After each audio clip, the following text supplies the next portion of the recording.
What up, everybody, and welcome back to another episode of Funboxing with Will. I am your host, Will, with H2O Co. Film and Photo, and today we're going to be doing another EDC knife review of a model released by CJRB, the Pyrite, the large Pyrite. We're going to be taking a closer look at this knife today, so let's get into that review, guys.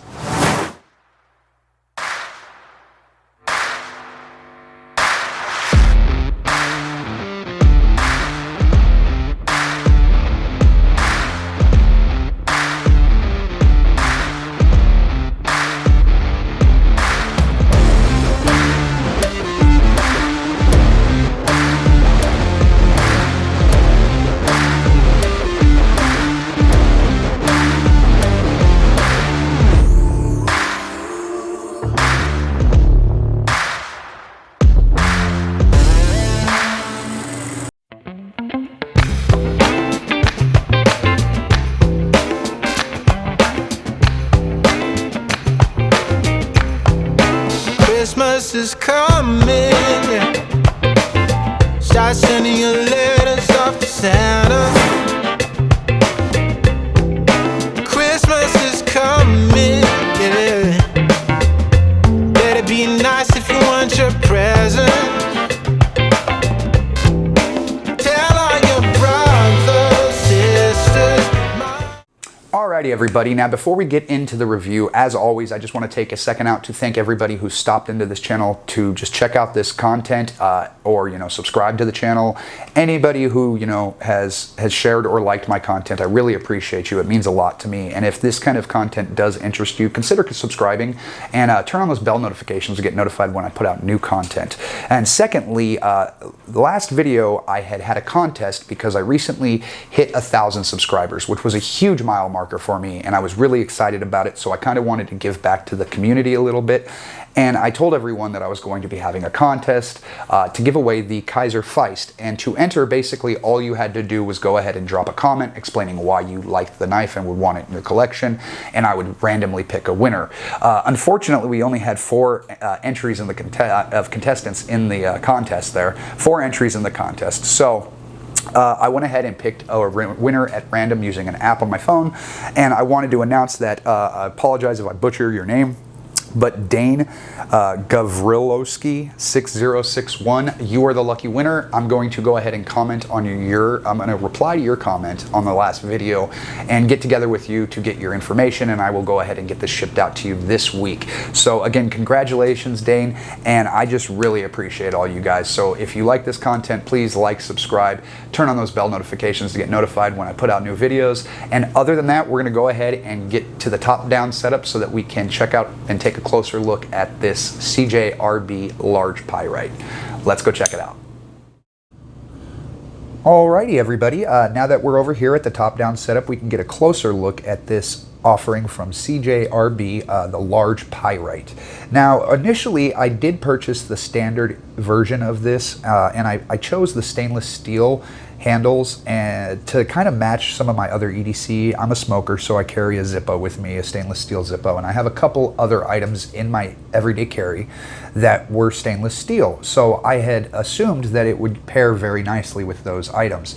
But very quickly after buying the standard version of it, I realized that there is no texture or grip to the scales and the handle on that version, and it's not really one of my favorites. I love everything else about it. I just really can't stand the fact that I feel like it's going to slip out of my hands every time I open it. So that being said, I ended up going back onto Blade HQ and found that they had released the large version of the knife, and it came in with G10 scales, and I actually prefer the G10 miles ahead of the stainless steel, just basically because of the texturing that they have on the scales here. It's very nice, and it's not something that I have to worry about flying out of my hands when I go to open it.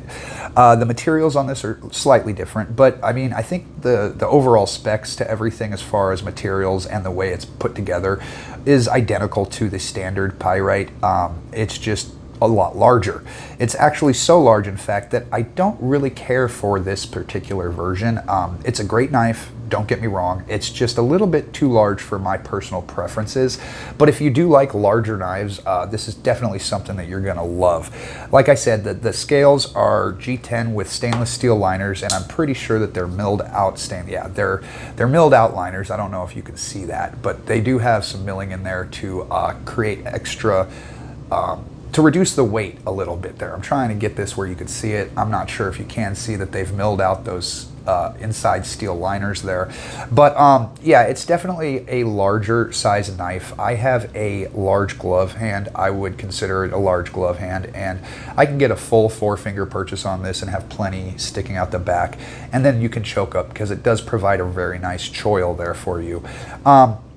It is a push-button lock running on bearings, and it's using CJRB's proprietary steel RPM 9, I believe. It's AR RPM 9, which is a powdered steel that is supposed to be very similar to D2 as far as performance goes. I have a few blades that are in that steel, and so far I've found that it's a solid steel. I actually like it a lot. It's pretty easy to sharpen. It holds an edge for, you know, a decent amount of time. It's not something that you have to sharpen every week, but it is definitely something that you can sharpen very easily. And like I said, this is a G10 scale with a push-button lock, so there's no liner lock. I prefer finger-safe knives, and I really do appreciate the fact that I don't have to put my finger in the blade path to close this knife. I really like the fact that it has a deep carry clip and very minimal hardware. The blade itself is a drop point, and it's got a full flat, well, not a full flat grind, but mostly a full flat grind. I'd say up 95% of the way to the top right here, and then there's this little swedge. And another thing I appreciate is that they put the thumb studs below the edge, so when you're cutting material, even if you're choking up, you're not really gonna get caught up on any material with the thumb stud because it's not in the cutting path, which is something that I really appreciate about that. The measurements on this guy are gonna come in with an overall measurement, total length of I think 8. You know, the specs say it's 8.7 inches, but I'm getting 8.5 right on, you know what, 8.6 is what I'm getting right on the nose. But you know what, I think, yeah, no, the specs are right. This is an 8.7 overall inch length on the entire thing, and then the blade length, your cutting edge, is going to be, I think 3.7 is what it is. 3.7 again, yeah, 3.7 with an overall length of 8.7. And then we're going to go ahead and give you a handle measurement. I think it's sitting right at 5 inches, which, yeah, it's sitting right at 5 inches when it's closed. So yeah, it is definitely a larger knife. I'll go ahead and compare it, give you size comparisons to some other standard popular EDCs. Here it is next to the Benchmade Warren Osborne, and then here it is next to the Hogue Deca. And then, oh, sorry, let me center this a little bit better for you. And then here it is next to the, I guess you could say Benchmade Griptilian if you wanted to, or the Doug Hogue Ritter. It's basically the same knife, so you can replace that here or there, either one. And then here it is finally next to the Benchmade Bug Out. So it is definitely what I would consider to be a large knife. I was actually kind of shocked at how large it was when it came in and I opened it. I thought it was going to be bigger than the standard, but I didn't expect it to be so much larger than the standard. And then it's very thin too as well. That was another thing that surprised me. Very comfortable grip, very easy to hold, super nice action on the thing because of the bearings that it's riding on, and then the push button. It's a very fidget friendly knife. So if you're into fidget friendly blades, definitely something that you would enjoy. The weight on this thing, it's a little bit heavier than I'd like, but it's actually, for the size, not too bad at all. I'm thinking it's coming in around, I want to say 5 ounces, but I could be wrong. So let's go ahead and double check this real quick here. We'll go ahead and get this over 2 ounces right there, and let's see what this bad boy weighs. Okay, actually, yeah, I was way off. It is about 3.8 ounces. So it's definitely, anything under 5 ounces I would consider pretty carryable. Even in like gym shorts or any kind of situation where you're jogging, if you're going out and you're just wearing some sweats or something, this isn't going to be a blade that's going to weigh you down. And especially because of this deep carry clip here, it's going to disappear in your pocket. it's not going to be something noticeable that people will be able to say, oh, look, you're carrying a knife, you know. It'll be pretty hidden. I also appreciate the discreetness of the deep carry pocket clip, and I really do personally prefer deep carry pocket clips myself. I really do enjoy them over, you know, a standard clip. Blade thickness, I would say that this is one of the slicier blades, and I think a lot of that contributes to the fact of that almost full flat grind there. I actually haven't sharpened this one yet, so I don't know what blade angle it came in stock out of the factory, but I would assume that it's probably around between 17 and 20 degrees just from my personal use of the knife so far. And then we're going to go ahead and give you a blade stock thickness here. So the blade stock is coming in at 0.1055, 0.1060 actually. 0.1060 is what that's coming in. And then behind the edge, it's super slicey, like I said, coming in at 270 thousandths of an inch. So anything, I've always said in my videos, I feel like anything under 500 thousandths of an inch is going to be very slicey if you're looking for a slicier knife as opposed to more of a hard use chunky knife. You know, you could probably get some hard use out of this knife, but I wouldn't consider this a hard use knife in particular, mainly just because of the button lock. I've always felt like button locks are a little bit less durable than frame locks or say a shark lock, something of that nature, you know. Generally, those are the harder use knives, and something with a button lock is for standard daily tasks, cutting, you know, zip ties, opening packages, things of that nature. So it's definitely, like I said, a little bit larger than I prefer to carry, but I have found through using it for a couple months now since I've had it that I really do enjoy it. And I think I'm actually going to go back and purchase a standard issue if I can find one in the G10, just because like I said, this is a little bit too big for me, but you know, to each their own. I'm sure a lot of you out there like the larger knives. This also has a lanyard hole. You know, some people like lanyards, some people hate them. I generally only put them on very high-end knives, and mostly I do that as an aesthetic addition to the knife. I have one on my Chris Reeves, and I have one on my Rick Hinderer. I have one on a couple of my, you know, higher end knives, my Para 3 and things of that nature. But something like this, I wouldn't bother putting a paracord lanyard or any type of lanyard on it for that matter, just because it's not really something that I don't feel like it would add anything to the knife personally. So, but they do include it for those out there who do like lanyards, especially if you're wearing gloves in a lot of your work that you do. Lanyards, I have found, can be very helpful if you're wearing gloves and having to get a pocket knife out of your pocket, or if you have any kind of a service job where you're doing things that could be dangerous, like an EMT or you know, police. Those situations where you have adrenaline pumping, the lanyard could be helpful, along with the push button lock. Having a finger safe lock is definitely a benefit to this knife. And I've been really impressed with overall CJRB's newer lines, newer knife models, and I really do enjoy this new proprietary steel, the AR RPM 9.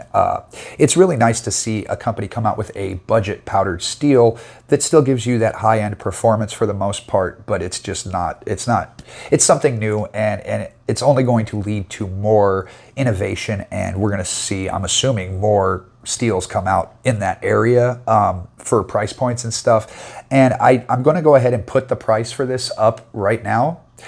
During the recording of this video, I can't recall exactly what I paid for this blade, but I'm pretty sure it was under $100.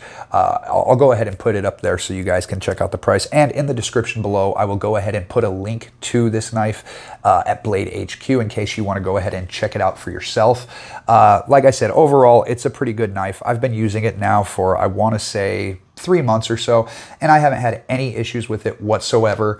The hardware on it is, I believe, T8 all the way across, but I could be wrong. It would be really nice if this was T8 all the way across. T6, if you're unfamiliar with you know, Torx bits and disassembling knives, T6, they have more of a tendency to be able to be stripped fairly easy if you torque them down a little bit too tight, and they can just be a pain sometimes. So I really do like it when a company puts in T8s across the board, even for the hardware for the clip.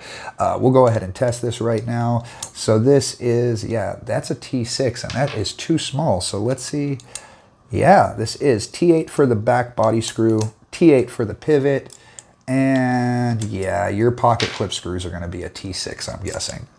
Yep, T6 on the pocket clip screws. So, you know, it would have been nice if they had some T8s here in the pocket clip, but I'm not going to complain because that's the only set of T6 that I see.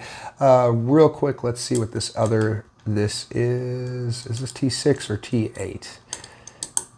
That's a T8 as well. So yeah, the three main screws, the pivot screw and the two body screws, are going to be T8, and then you're just worried about the T6 for the pocket clip there.